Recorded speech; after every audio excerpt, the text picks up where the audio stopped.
Yo, what's up you guys? Welcome back to another weekly market breakdown where I do see my trade ideas and what I will be looking to trade at for this week from both a technical and a fundamental perspective. So without any further ado, let's get straight to it.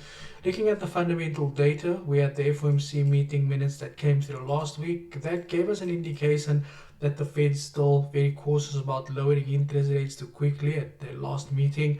It says here the discussion came as policymakers not only decided to leave their key overnight borrowing rate unchanged, but also altered the post-meeting statement to indicate that no cuts, right? Listen properly, that no cuts could be coming until the rate-setting Federal Open Market Committee had held greater confidence that inflation is cooling down.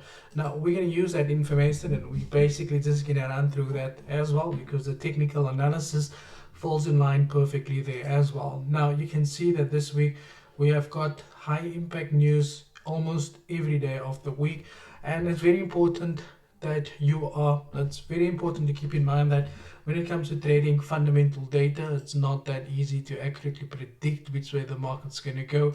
Well, you can never predict because you don't have that information. So now that we do have a bullish outlook on the index, I don't know why they started changing this, but we've got a bullish outlook, bullish outlook on DXY. Okay, now once again guys, like I said before, this is not a signal.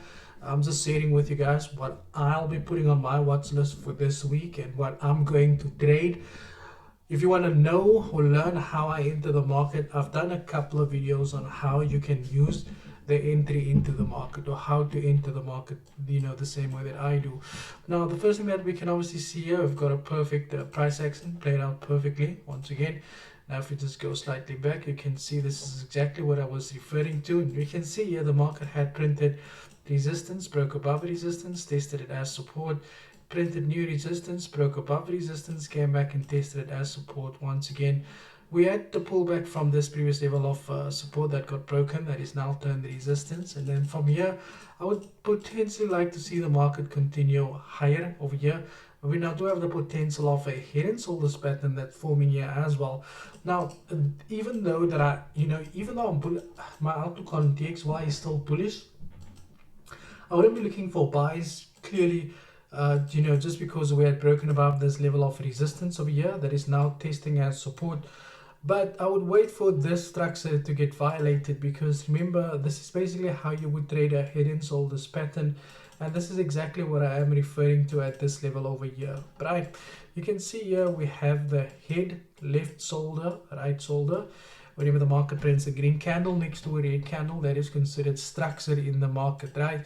We had support that got broken, market came back, tested it as resistance, and we also have structure at that level over there.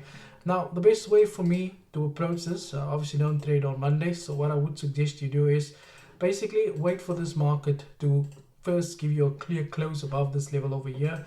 So this level is now acting as resistance. I would wait for a clear break above resistance, wait for the market to pull back, test it as support, then definitely trade that continuation there as well. In doing so, would we have a impulse and potentially a correction to the 0.382 that would be lining up perfectly with that structural level in there as well. Next up, we've got the Nasdaq 100 that had not moved yet out of this consolidation area. Although we had a lot that went on last week, you can see this market also had not done anything really, so we came in here on Friday, and then for the whole week of last week we were basically trading in this zone. Right now, as you guys obviously know, you can trade ranging markets, so maybe trade that move to the downside over there. But for that, it's good for scalpers, so people that like to scalp the market. You can easily look for a sell to the downside. The only way to determine the long-term outlook for this market is a clear break below structure, and then from there we can definitely start looking for selling opportunities to the downside. And I'd probably not put it past me for the market just to pull back to that level over there, because in doing so will the market then also print an equal low right there as well, right? Next up, we've got the Dow Jones. Now, the Dow Jones here had broken up once again. This is also another good example of how price action simplifies trading. You can see here, if you mark all the structures that the market had printed, the resistance, support, resistance, support, resistance, support, right? So it's kind of just like that, right?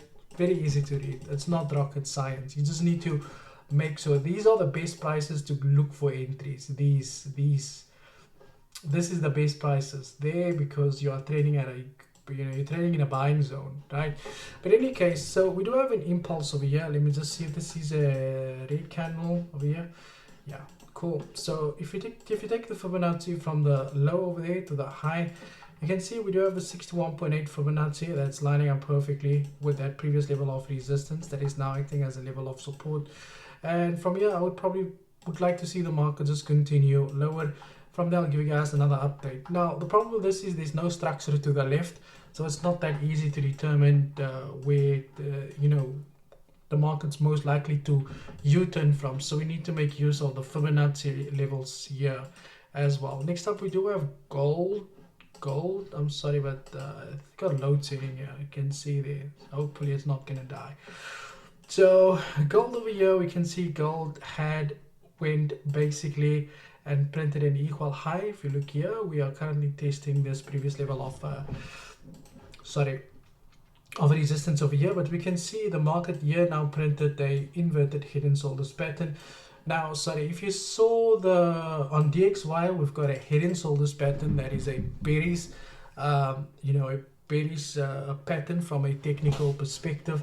And because of the negative correlation between gold and the dollar index, you can see how we have the opposite pattern of a head and shoulders, which is an inverted head and shoulders pattern here as well. Now, I would say once again, I would probably look for some short-term selling opportunities over here. And that would basically just determine this move once again to the downside, right? Excuse me. If you are looking for any buying opportunities, wait for a clear daily close above this level. Then on the pullback, definitely by all means, start looking for the buying opportunities. That would then mean the DXY. Again, guys, you have to be reactive and not predictive, and you have to learn to adapt to how the market moves. Although this analysis does indicate for the market to go lower, if the market breaks above that level, you have to adapt to the market structure. The market is no more looking to sell, it's now looking to buy. So you have to adapt, you have to move with the market, right? Next up, we've got the geometry index over here. This market went exactly as anticipated. So we were trading above the structure, it came back, tested it, and this market went higher. We have now printed new structure once again. And if you take the Fibonacci from the low there to the high to that level, we can see the market had broken above this level over here of resistance, and it's now acting as a level of support. Let me just do that. You can see that we did range there as well. So I would probably monitor the price action, and wait for the market momentum to kind of serve bearish first before getting into any short-term selling opportunities in this market. That is it from my side. Like I said, if you want to know how I enter these trades into the market, I've made a lot of videos on this. So don't take this as a signal. Don't see this as a signal, because I'm not here to give you any signals. Okay, thank you for your time, and as always, cheers for years.